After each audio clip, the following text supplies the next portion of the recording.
Phew, that was a close one. Safety concerns have been raised over North Korea's aggressive missile testing program after the most recent launch came dangerously close to a passenger plane.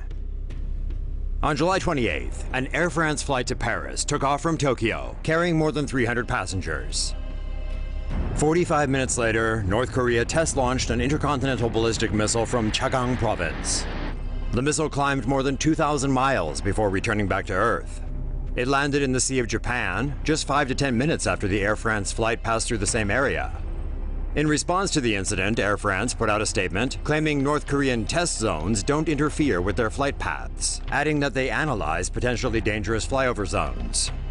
But experts say global aviation systems may not be able to even detect a missile in a plane's flight path, let alone warn airlines about it. Adjusting commercial flight paths may be one way of addressing the North Korean safety risk, but it will be both expensive and difficult.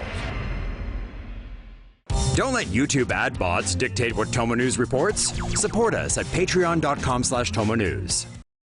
North Korea sucks. North Korea wants China to stop calling Kim Jong-un fat.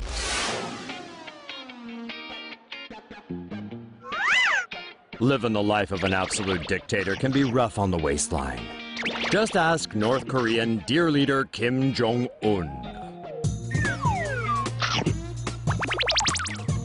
Kim has been packing on so many pounds that even China has been taking notice, with Chinese netizens dubbing him Kim Fatty III.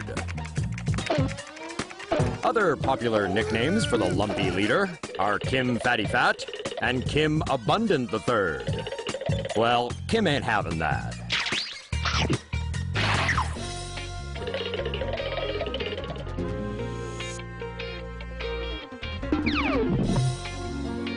North Korean officials have asked their comrades from the north to stop with the name-calling before heads start to roll.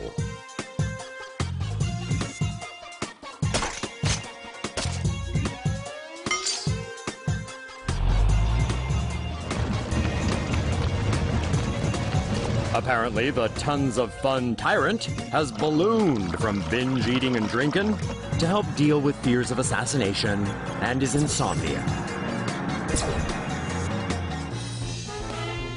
It probably also doesn't help that the double-chinned dictator consumes massive amounts of Swiss cheese. Fatty Fat has even reportedly asked scientists to develop a diet pill that works without diet or exercise. Damn! North Korea should export that pill to the US. As for the Chinese, the 2-ton totalitarian should just nuke them. Kim Jong-un blows up America in terrible propaganda video. DPRK state-run mouthpiece, Aryang Manari, published this video on Wednesday, and boy oh boy does it blow up stuff. And what we reckon is a not-so-subtle attempt to demonstrate the size of his missiles. Rotund dictator Kim Jong, who ate all the pies? Oh, I ate all the pies. Probably ordered the video's creation after munching on whatever this is. The clip features lots of crosshairs and missile launches. It also shows the destruction of the USS Carl Vinson, one of the hefty US warships currently en route to the Korean Peninsula. Plus, and we're guessing this editing request came from the pie hole of Kim himself, the destruction of the US Capitol. But we've noticed something. When he's not eating cake or suppressing his own citizens, Kim is frequently pictured looking at stuff. And this has a lot of crosshairs, so the question is, could this be what Kim is actually looking at through those mystery binoculars? Nope, no it's not. He's looking at those golden arches across the border in Seoul. Did we make that up? Well, unless you ask his royal lard-ass herself, you'll never know. Missing U.S. citizen was taken by force to North Korea.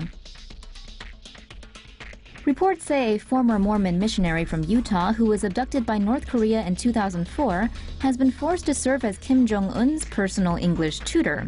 David Snedden was last seen hiking in China, where he was studying Mandarin.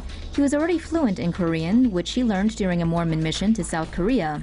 The startling claims about Snedden's whereabouts now have been made by South Korea's abductees' family union. The union's president said Snedden now works as an English tutor in Pyongyang and has a North Korean family. According to Chinese authorities, Snedden likely died in a hiking accident, but his family back in Utah aren't buying that explanation. They believe the revelations that he was abducted and taken to North Korea. Sources claim Snedden has 2 kids with his North Korean wife, and that he has even taught English to Kim Jong-un. Snedden, then aged 24, was last seen hiking the Tiger Leaping Gorge in China's Yunnan province. The area is near the path of a so-called underground railroad used by North Korean refugees to escape to a third country. North Korean agents are believed to operate in the area with China's blessing. Snedden's parents have never accepted China's explanation for his disappearance. And let's face it, this wouldn't be the first time North Korea abducted someone to serve the Kim family. Hey Tomo Sapiens, help us beat the ad bots by joining our Patreon news squad at patreon.com/TomoNews. North Korea's vice premier executed for insubordination. North Korea's vice premier, Cho Yong-gun, was executed in May for insubordination, the latest in a series of high-profile executions under Kim Jong-un. According to Korea's Yonhap news agency, 63-year-old Cho Yong-gun had voiced frustration over Kim's forestry policies. Cho reportedly also exhibited poor performance at work, including falling asleep during military parades attended by Kim. South Korea's Unification Ministry said that Cho was last seen in December during the anniversary of Kim Jong-il's death and had since disappeared from the public eye. On Wednesday, the Yonhap news agency's report cited an unnamed source who said Cho had been executed by firing squad in May. Former defense chief Hyun Young-chol was reportedly executed by using a large-caliber anti-aircraft gun in April, just for falling asleep during a military event. An unidentified North Korean defector told CNN during a May interview that Kim will lose power in 3 years if he keeps executing high-level officials. The defector said that Kim executed not only the officials but their entire families, including children. He also claimed that Kim doesn't know how to be a leader, that he doesn't understand politics, economics, culture, or diplomacy. North Korea is growing its military might. U.S. authorities said on Wednesday that the intercontinental ballistic missile fired by North Korea on Tuesday was a new type of missile that the country had never seen before. The Hwasong-14 intercontinental ballistic missile contained a redesigned second stage. The second stage reportedly had a separate 30-second burn cycle that allowed the missile to travel farther, making it an intercontinental ballistic missile. U.S. officials confirmed the missile was capable of traveling more than 3,500 miles, meaning it would be able to reach Alaska. The United States conducted a joint missile exercise with South Korea in response to North Korea's ICBM test. North Korea said its missile was capable of carrying a large-sized, heavy nuclear warhead, but U.S. military experts doubt the country has the ability to develop a nuclear warhead that can be fitted into long-range missiles.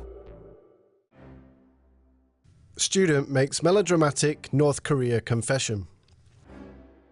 The Oscars may well be over for another year, but it seems like North Korea didn't get the memo. Authorities in the pariah state paraded an American student it has detained since January before the cameras yesterday. University of Virginia economics student Otto Warmbier confessed to stealing an item bearing a political slogan from a Pyongyang hotel. The 21-year-old put in a performance that could have given Leonardo DiCaprio a run for his money for Best Actor. Warmbier said he took the item because he'd been promised a used car by a church leader in the US in return for a trophy from North Korea. He called the theft the worst mistake of his life and a severe crime against the state as he begged for forgiveness. North Korean media said in January that Warmbier had committed a hostile act against the state, tolerated and manipulated by the US government. Foreigners arrested in North Korea are often made to confess their crimes in front of the cameras. But most of these productions are so transparent, they're unlikely to earn a nomination for Best Foreign Film. The White House said it was aware of Warmbier's situation and was working to secure his release.